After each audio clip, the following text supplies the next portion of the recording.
Turminha, agora tem bate-papo com uma pessoa que eu adoro e muita gente em casa também, pediatra, Dr. Tadeu Fernandes. Muito obrigada pela gentileza do retorno ao programa, doutor. É um prazer estar aqui com você e com todos vocês. Uma vez por mês, pelo menos, doutor Tadeu faz check-in no programa Mulher.com e esclarece as principais dúvidas das mamães e fala também sobre aqueles probleminhas mais comuns com as crianças. Hoje tem alerta especial, turma, em relação aos acidentes. Os pediatras, já há algum tempo, se uniram para fazer de fato um alerta aos pais sobre o aumento do número de acidentes com as crianças. E no fim de ano, especialmente, esse número cresce ainda mais, né, doutor? É o ano recorde de acidentes no ano, é o mês de dezembro. Por quê? Férias escolares e muitas viagens. Então você soma os acidentes automobilísticos com os acidentes em casa. O segundo mês em acidente é janeiro. Férias escolares, crianças no campo, na praia, na piscina. Então, esses meses, estatisticamente, nós temos um aumento de 30% a 50% na quantidade de acidentes. Dentro de casa, em volta de casa, em trânsito para viagens e nos locais de destino. Os acidentes acabam ocorrendo no país inteiro, né, doutor, em todas as regiões. Mas tem uma pesquisa especialmente feita em Campinas com crianças até 14 anos. Então foram atendidas aí 3.200 crianças no período que equivale a quase um ano. Gente, em um ano, 3.200 crianças atendidas com algum tipo de probleminha, vítimas de algum acidente. E olha o que chama a atenção, em 74% desses casos houve traumatismo, principalmente devido a quedas. Doutor, por que o senhor acha que durante essa faixa etária existe esse número tão grande de traumas nas crianças? Excelente pergunta. O equilíbrio vai se desenvolvendo com o passar dos anos. Então, você começa desde a primeira idade. A criança bebezinha, equilíbrio nenhum, fica na dependência dos colos. Muita criança caindo dos colos. Colo da mamãe, colo do papai, porque a criança se mexe, escorrega e cai. Depois coloca em cima da cama da mamãe, em cima do sofá, e esquecem que a criança aprende a rolar. Rola e cai. Quando começa a gatinhar, gatinha e cai de boca. Quando começa a andar, quer correr mais rápido do que pode. Bate com a testa, principalmente na quina das casas. Então, nós dizemos assim, uma casa de criança tem que ser adaptada a ter criança. Por exemplo, a quina da mesa não pode ser reta. Hoje, já existem protetores de borracha que você coloca na quina da mesa para não bater a cabecinha.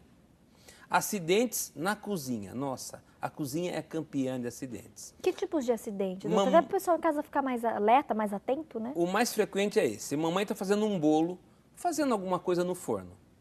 Ligou o forno, fez lá. Acabou de fazer, a mamãe desliga, fecha o forno. Enquanto está a comida no forno, fica todo mundo falando, o forno está quente. Mas depois que desligou, o pessoal parece que esquece que o forno vai esfriar de uma hora para outra. A criancinha que está gatinhando, que está andando, vai lá com aquela luzinha chamarífica do lado de dentro do forno e as duas mãozinhas queimadas. E a gente vê 2, 3 vezes por semana direto. Nossa, é bem frequente. Essa estatística que você passou, mais de 3.000 crianças com acidente num ano, é num único hospital de Campinas. No hospital da Unicamp. Que é referência, inclusive. Que é uma referência. Né? Se você somar o hospital da PUC, o hospital Mário Gatti e os outros hospitais de Campinas, você chega a quase 7.000 acidentes que nós temos com crianças. Por ano. É muita coisa. E são acidentes que muitas vezes têm consequências muito sérias. Então, esse que eu falei é muito simples, é uma queimadura na mão. A criança fica um pouquinho mais alta, a mamãe esquece a ponta da panela virada para fora. A criança vai, se apoia, joga a comida quente. Muitos com café.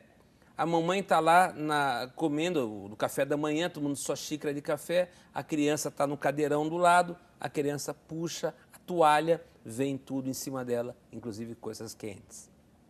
Outra coisa muito importante, aonde que todo mundo guarda os produtos de limpeza? Embaixo da pia, embaixo do tanque.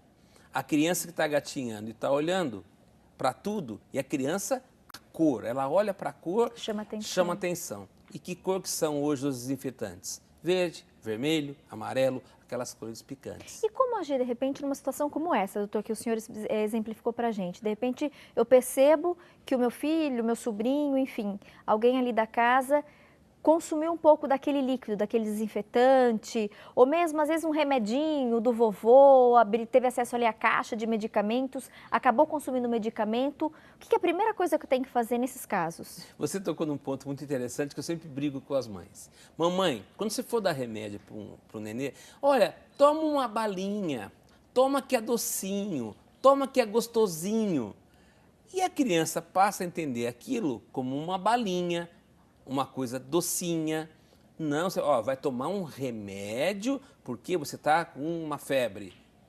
Então você tem que mostrar que é um remédio. Se você começar a mostrar que é tudo balinha, ela não vai poder ver um comprimidinho que ela vai comer pensando que é balinha. O que fazer? Se comer uma balinha, se comer um desinfetante, a primeira coisa é um instinto popular. Eu vou lá, coloco o dedo na garganta para a criança vomitar. Se a criança acabou de tomar um detergente, por exemplo, ele desceu queimando, dando estrago, dando lesões. Se você provocar o vômito, ele vai voltar causando lesões. Então, não induzir ao vômito. Essa é a grande dica. Se for um medicamento, um comprimido, aí pode induzir ao vômito. Se for líquido, por exemplo, o caso de um desinfetante, algum produto de limpeza, não provocar esse vômito, porque acontece o retorno desse líquido e vai machucar ainda mais. Ainda mais. No caso do comprimido, até poderia se tentar. Mas precisa ver quanto tempo depois, porque hoje a maioria dos comprimidos tem uma desintegração tão rápida que aí eu aconselho realmente ir a um pronto-socorro, que se for um caso que o médico vê que o comprimido tem uma desintegração mais lenta, faz uma lavagem gástrica ou usa um antídoto. Tá. Isso é muito interessante. Então, primeira coisa em relação a essas intoxicações com produtos de limpeza, com produtos, não induzir ao vômito, porque desceu machucando, vai voltar machucando. E aí eu dou alguma coisa para aquela criança, doutor? Água, Você leite? tem que dar uma coisa neutra, mas leite é o que a gente usa, o que nós temos de mais neutro possível para você oferecer. Mas uma outra coisa interessante em relação ao medicamento, muito tempo a gente fica em pronto-socorro, a gente aprende. Ele tomou um comprimidinho do vovô. Qual? Como é que chama mesmo? Quantos? Não sei. Então você já tem que levar já a cartela, o médico, a gente precisa de tanta agilidade e nessa hora às vezes a gente perde a agilidade por causa disso. É importante reforçar isso, porque às vezes no susto, o papai fica ali, pega a criança e leva para o hospital. E a gente nem sabe o que tomou e pela cartela você conta quantos tomou. Dependendo da dose, você não faz nada, dependendo da dose, você dá um antídoto e assim por diante. Importante. Quando nós falamos de queimaduras, eu não sei porquê, quando tem queimadura, o povo tem mania. Isso já foi feito até um estudo psicológico. O povo tenta esconder o machucado. Quando você queima, fica aquela coisa feia. O pessoal pega pasta de dente e passa em cima, aquela pomada hipoglós passa em cima. E vai ficar escondido embaixo. Chegando num pronto-socorro, sabe o que nós fazemos? O que nós médicos temos que fazer? Remover tudo aquilo para fazer uma higiene no local. Deve doer. Então, a mãe passa, a pasta de dente é o mais frequente. E lá nós ficamos tirando pasta de dente. E isso dói. Então, quando tiver queimadura, por favor, não passe nada de pomada. O que fazer então? Qual seria o ideal? Gaze, todo mundo tem gaze em casa. Pega um prato, então atenção para essa dica, pega um prato fundo, coloca as gases lá dentro e pega o azeite de cozinha, todo mundo tem azeite de cozinha, põe o azeite de cozinha e embebe a gaze em azeite de cozinha. E coloca a gaze sobre a queimadura. Alivia, refresca. E quando você tem uma queimadura, você tem uma desidratação da pele. Quando você coloca o óleo sobre a pele, o óleo vai fazer o quê? Hidratar a pele. Interessante. Água e azeite. Água para lavar. Tá. Então, lavou, pega um prato fundo, põe a gaze, azeite, embebeu a gaze no azeite, E deixa põe a ali. gaze com azeite em cima. Se for uma coisa superficial, uma coisa mais profunda, vá ao pronto-socorro. Mas vá com a gaze já embebida. Porque com uma gaze, com azeite, o que a gente faz? Azeite, óleo. Você tira, faz o curativo e o que nós fazemos no pronto-socorro? Colocamos de novo a gaze. Só que em pronto-socorro a gente não usa o óleo, a gente usa a vaselina, que é a mesma coisa, e faz a gaze com vaselina. Então, essa é a grande dica. Lave e coloque gaze com óleo. Todo mundo em casa tem gás. Ah, eu não tenho gás em casa. Tudo bem, pega uma fraldinha de pano, embebe no óleo de cozinha e põe a gás com óleo de cozinha em cima. Doutor, a gente falou um pouquinho sobre esses principais acidentes, né? Então, essa questão da ingestão de remédios, de produtos de limpeza, citou o traumatismo, que é no ranking, inclusive, o que mais leva as crianças, né? Posso falar um pouquinho sobre o Pois não, traumatismo, porque claro. eu não posso deixar de falar isso. Por favor. A criança caiu e bateu a cabeça, o bracinho, em qualquer parte do corpo. O que fazer imediatamente? Imediatamente é pegar gelo, enrolar numa fraldinha, num paninho e fazer uma compressinha com gelo. Por quê? O gelo não deixa formar o hematoma, o roxo, o inchado. Então, coloca gelo em cima. E a famosa pergunta que deve estar já chovendo de pergunta aí pelas redes sociais. Devo levar no pronto-socorro para fazer um raio-x? Ele caiu e bateu a cabeça. Tem mesmo, doutor. Não é verdade? Já chegou as perguntas, É muito olha aí. comum, né? Essa dúvida. Quando acontecer isso, guarde uma coisa. Raio-x só vê osso. Se um osso está quebrado ou não. Para você fraturar um osso do crânio de uma criança, precisa ser um belo de um tombo. Esses tombinhos do dia a dia não vão quebrar um osso da cabeça de uma criança. Ai, que tranquilo. Ou então, foi no pronto-socorro, fez o raio-x, não deu fratura. Ai, que tranquilidade, não está fraturado. Gente, a fratura é o de menos. Quando você tem um traumatismo craniano, o que menos preocupa a cabeça do médico é se quebrou o osso ou não. É o que está por baixo do osso, que é o cérebro. Então, nós vimos centenas de batidas, contusões, aonde não fraturou a calota craniana, mas você teve uma contusão cerebral.